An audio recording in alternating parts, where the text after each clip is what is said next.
You know, Scripture seemingly gives us a double signal. You know, one of them is, it says, the fear of the Lord is the beginning of all wisdom. Fear of God is the beginning of wisdom. And at the same time in Scripture, you have more than 300 times where God appears in human life. They call it a theophany. 300, and the first words are always, don't be afraid. Oftentimes repeat it, don't be afraid. Say, don't be afraid. So it seems every time God appears in your life, the first words are going to be, don't be afraid. And if it frightens you, it doesn't come from God. And yet it's just the fear of the Lord at the beginning of wisdom.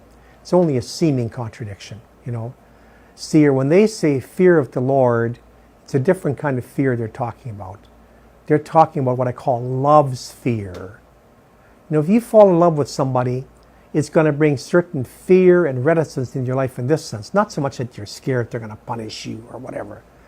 You begin afraid that you're going to be unfaithful, that you're not going to measure up, that you're not going to fully respect this person. You know, again, we're talking metaphor. That's the metaphor of Moses before the burning bush. God said, take off your shoes. The ground you're standing on is holy ground. You know, it doesn't say I'm going to laser you and kill you. It's just kind of, you know, don't be disrespectful. Don't be irreverent. Have the proper respect, awe, and so on. See, that's holy fear, and that is the beginning of wisdom. Wisdom is predicated on the respect, of awe, of carefulness, of letting other people be themselves, of not being manipulative, of not, you know, turning it towards yourself and so on. See, that's holy fear. See, the other fear, the fear of hellfire, the fear of if you're not good, God's going to punish you and so on. No, that's not what Scripture means by holy fear of God. And in fact, when you have those fears, they're coming from some other place.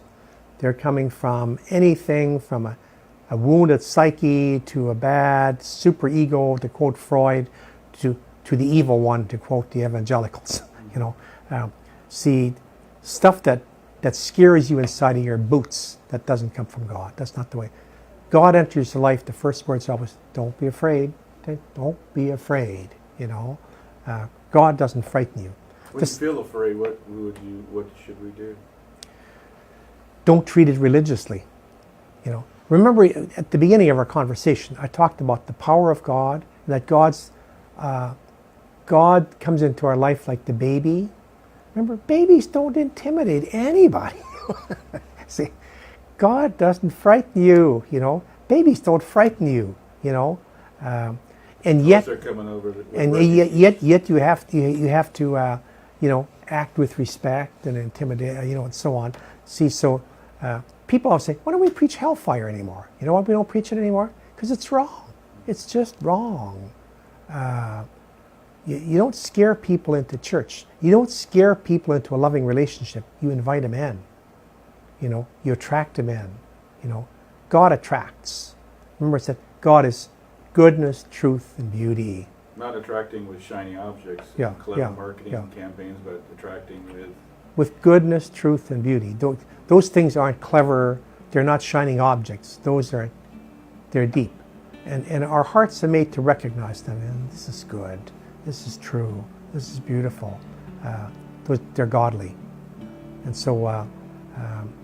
And now you mentioned the other thing about, you know, today in our world though, fear drives everything. It's driving everything. You know, when you look at,